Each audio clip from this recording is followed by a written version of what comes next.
Hey, what's up, turtles? Krik here with Black Owl Outdoors. Welcome back to Call and Response, Volume 3. Let's get to it. First question.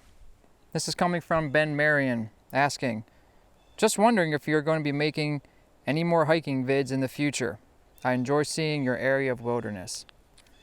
Yes, we have plans, definite plans to film more hiking videos and more walkabouts, as we've titled them, because for the longest time, we've been using this lavalier mic and a recorder on my belt.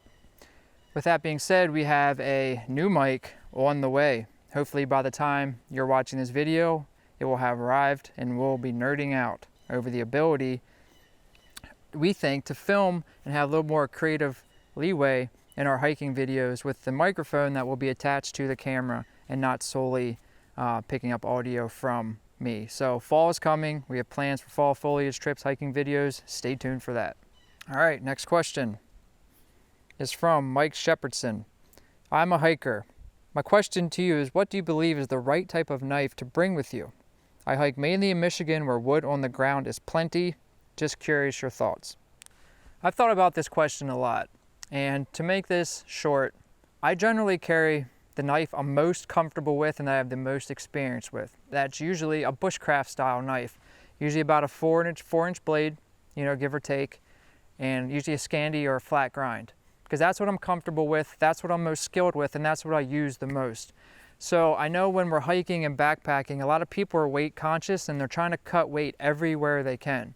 But with tools and a knife in general, I would say, you still might be weight conscious of not wanting to take a machete with you, as opposed to not trying to get away with like a 2-inch fixed blade, thinking you can still do a lot with it. Maybe you can, but I would say my answer is I carry the knife I'm most comfortable with and that I'm most experienced with, and that's a bushcraft knife. I want the gear I'm most comfortable with, because if we're hiking or backpacking, like I said, most likely we're not going to be using a knife all the time. It's for a what if, or what if happens, or you get an emergency situation, you want a cutting tool.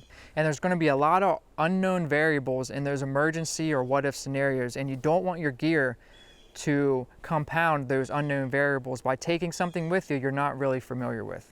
The last question for today's video is from Brian Resch. You said we at Black Owl Outdoors. Is it just you and one other person? And why don't we see him or her on videos? No, it's not just me at Black Owl. It's my brother and I, my older brother and I, Stoney.